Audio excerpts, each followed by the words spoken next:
All right, get ready, because today we are taking a deep dive into Phuket property investment, just for you. Sounds like paradise, right?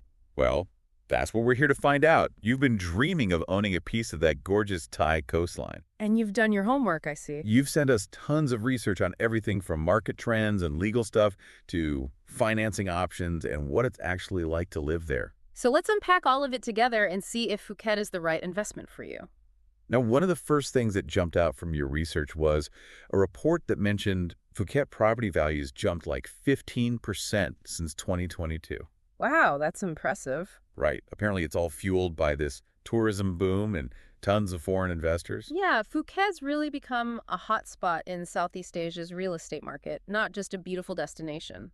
That makes a lot of sense, especially when you see those pictures of luxury villas popping up everywhere. Exactly, and that's what's fascinating. The growth isn't uniform across the island. Certain areas like Patong Beach, known for its nightlife, and Laguna, with its high-end resorts. Oh, Laguna. Yeah. That's where those incredible villas overlooking the Andaman Sea are. Right. Those are really taking off in the luxury market. You can see why investors are drawn to that kind of potential. But of course, there's always a flip side to consider, right? Yeah.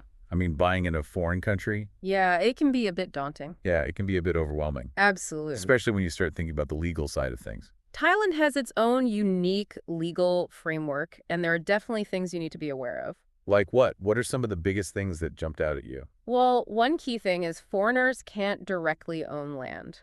Oh, wow. I didn't realize that. So how does that work if you want to buy a property? There are ways. For condos and apartments, you can have freehold ownership, Okay. but there's a 49% foreign ownership cap per building. So most of the building has to be owned by Thai nationals. Exactly. Developers have to maintain a majority Thai ownership stake. Interesting. So if I'm picturing myself in a sprawling villa on a hillside, Ah, the classic Phuket dream. is that even possible? It is, but not through direct ownership. For villas, the common approach is a leasehold agreement. Okay, so you lease the land instead of owning it.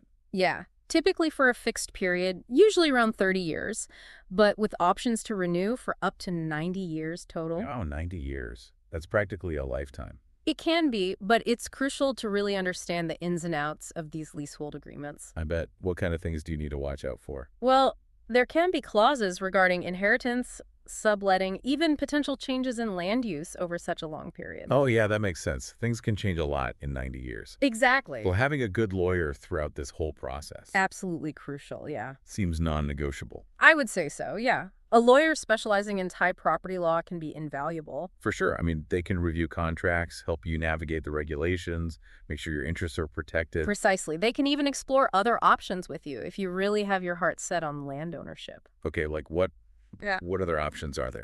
Well, they could help you set up a Thai limited company. Interesting. That can be a route to land ownership, but it's a lot more complex. Oh, bet. Yeah, there are more legal and financial implications to consider. Okay, so maybe a little further down the road if the villa dream is really calling. Exactly, but good to know it's a possibility. All right, so we've got the legal groundwork laid out a bit, but let's be real. Let's talk money. Yeah, how do you actually pay for a piece of paradise? Mm. I mean, are we talking mortgages? Is it all cash? What are the options? Well, there are a few paths to explore, and each has its own set of pros and cons. Okay, so lay it on me. First off, you've got Thai mortgages. They are available, but they tend to be a bit stricter for us foreigners. Oh, makes sense. They want to make sure you're a good investment. Exactly. Plus, one of your sources mentioned that you need a specific type of property registration under what's called the Condominium Act to even qualify. The Condominium Act, what is that? It's basically a legal framework that governs condo ownership in Thailand. Okay, so it lays out all the rules for managing condos, ownership of common areas. Right. And importantly for you, the percentage of foreign ownership allowed. Ah, that's why it's tied to mortgages. The banks want to make sure everything is legally sound. Exactly. They want to see everything is in order. So let's say a Thai mortgage isn't an option. Okay. What else is out there? You could look into foreign currency mortgages. Okay, so these would be offered by banks back in your home country. Or international banks operating in Thailand. Okay, so you're essentially financing in a currency you're familiar with. Exactly. And you might even be able to snag a lower interest rate. Sounds appealing, but there's got to be a trade-off somewhere. You're good at this. There's always a catch, right? There is. With foreign currency mortgages, you're exposed to exchange rate fluctuations. Ah. So if the Thai baht strengthens against your home currency, Mm. those mortgage payments could really start to bite. Exactly. That's why it's super important to understand how those currency dynamics work. Okay, noted. Now, I remember you mentioned something earlier about working directly with developers for financing. Yes, some developers offer in-house financing schemes. Okay, and these would be more for newly built or off-plan properties. You got it. Okay, so what's the appeal there? Well, they can be much more flexible. Okay, so maybe lower down payments or longer repayment periods? Exactly. Things that might be harder to come by with a traditional bank loan. That does sound more accessible for some buyers, but I'm sure there's some things to be wary of. Always, while it's convenient, the interest rates might be a bit higher than what you'd get from a bank. Yeah, that makes sense. You're paying for that convenience. Right. And you always want to make sure you do your due diligence on the developer themselves. Okay, look into their track record. Make sure there are no hidden costs in that financing agreement. Exactly. Transparency is key. Transparency, very important. All right, so we've got mortgages, both Thai and foreign currency. We've got developer financing. And of course, there's always the option of a cash purchase. Ah, yes. The good old-fashioned cash route. If you've got the funds readily available. Right. But we'll dive into that and all the other factors like exchange rates, due diligence, and more after a quick break. Sounds good. A lot more to uncover. It's a journey, but hey, you're potentially buying a piece of paradise, right?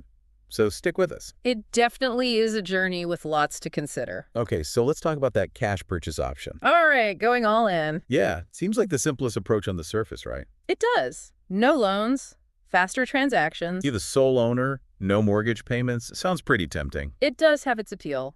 But I know there's got to be a but coming. Of course. Every financial decision has one, right? Exactly. There are downsides with cash, too. You're missing out on the potential leverage you get with a mortgage. True, you could potentially stretch your investment further if you use financing. Right. You could maybe even get a property that would be out of reach if you were only using cash.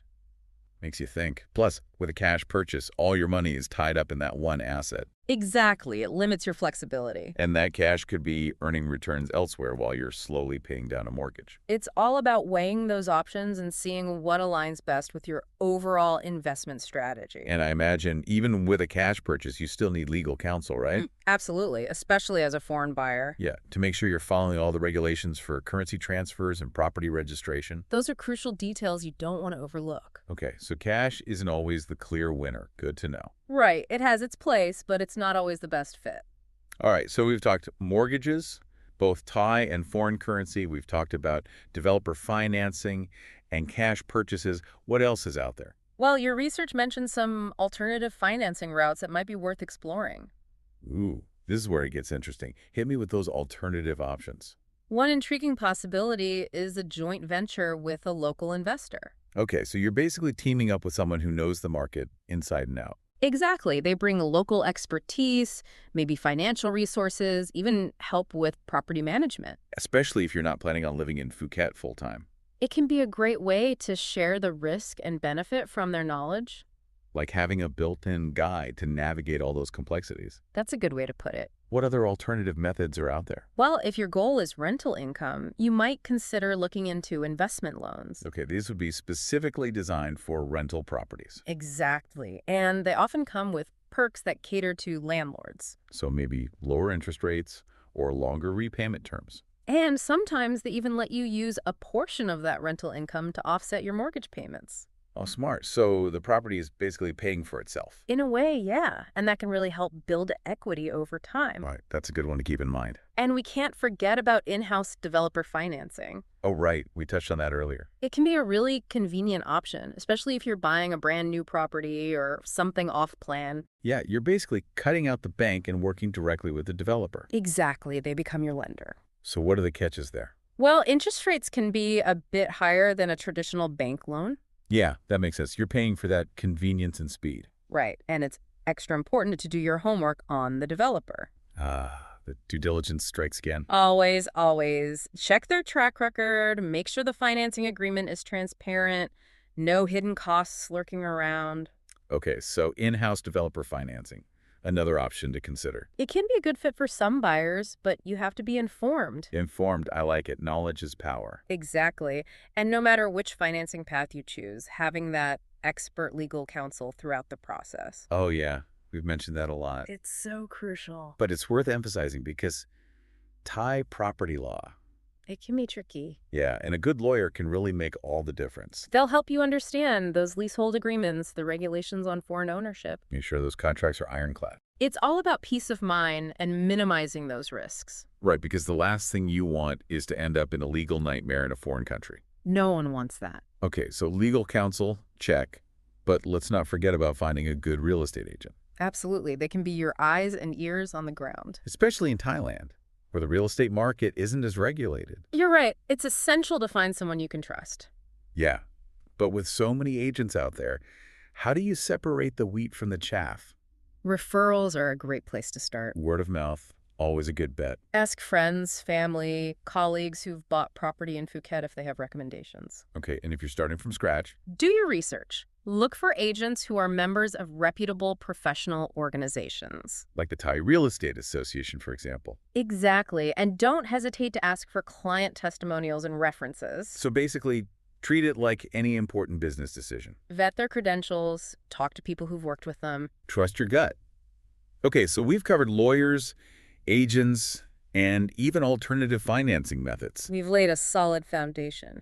But now it's time to move beyond the paperwork and the transactions and talk about what it's actually like to live in Phuket. To experience the island beyond just owning a property. Right, the day-to-day realities of being a part of the Phuket community. The things that truly make it a home, not just an investment. And that's where we'll pick up in the final part of our deep dive, so stick with us. Welcome back. It's time for the final part of our Phuket property deep dive. The home stretch. We've covered so much ground, market trends, legalities, financing. But as we keep saying, It's about more than just owning a property in Phuket. right, it's about living there. Experiencing it. And that's what we're going to focus on now. The day-to-day realities. Okay, so one thing that came up in your research was healthcare. Yeah. Especially if you're thinking long-term, maybe retiring there, if you've got a family. Absolutely. Peace of mind is priceless. And thankfully, Phuket has some great options. Okay, like what? Well, there are a number of private hospitals and clinics that offer international standard care. Oh, good to know. Yeah, they've got English-speaking staff, modern facilities. So you don't have to worry about language barriers or anything like that. Exactly. And some of the hospitals you had in your research were specifically mentioned as popular choices for expats. Oh, yeah, like Bangkok Hospital Phuket and Mission Hospital Phuket. Yeah, they have really good reputations. Okay, so healthcare is covered. What about education? If you've got kids, finding good schools is probably top of mind. Of course. And Phuket has a good selection of international schools. Phew, that's a relief. Yeah, catering to different age groups, different curriculums. So you can find a good fit for your child's needs. Exactly. All right, so kids are happy. Health is taken care of. Now it's time to enjoy life. Yeah, let's talk about the fun stuff. What about shopping? Dining? Leisure activities? What does Phuket have to offer? Phuket's got it all. Lay it on me. Paint me a picture. Imagine vibrant local markets overflowing with exotic fruits and spices. Ooh, I love a good market. Then you've got modern shopping malls with all the international brands you could want. The best of both worlds. And let's not forget the nightlife. Phuket is known for its nightlife, right? It is. Yeah. You've got everything from buzzing night markets to beach clubs and everything in between. So no shortage of things to see and do in the evenings. Definitely not. And what about food? Thailand is famous for its cuisine. Oh, absolutely. And Phuket doesn't disappoint. Okay, what are some of the must-try dishes? Well, you've got classic Thai dishes like pad Thai and green curry, of course. Classics for a reason, so delicious. And then there's fresh seafood. Oh yeah, being an island, the seafood must be incredible. It is, straight from the Andaman Sea. I'm getting hungry just thinking about it. But Phuket also has a great mix of international restaurants, too. So if you're craving something other than Thai, you've got options. Absolutely. You can find pretty much anything you're looking for. That's good to know, especially if you're not the most adventurous eater. Variety is the spice of life. Exactly. Okay, so we've got shopping, dining, nightlife. What about getting around? Transportation in Phuket is pretty straightforward. Okay, good. Because I know Thailand is known for its crazy traffic in some places. It can be, but Phuket is well connected.